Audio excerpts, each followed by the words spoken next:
So sheet views are nice. There's a couple of different advantages. So let's go to view here. And so let's say that I already have a couple of views already saved. So I've got view 1 here. And what it is once I'm in the view, you can see that it's denoted with these black bars and columns, and then there's a little eyeball under sheet views.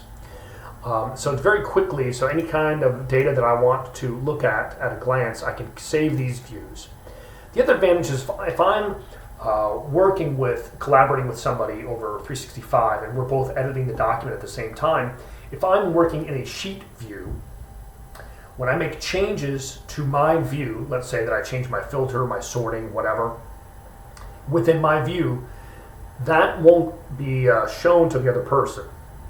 So now if I add data, that would be shown to the other person. But I'll be able to operate in my view without affecting anybody else. You can, of course, under options here, you can rename the views, duplicate them, delete them. You can add new ones and you can get out of it. So when you exit out, it leaves you in the filtered state, but we can come out of that and just select all, and now we're back to everything that we have.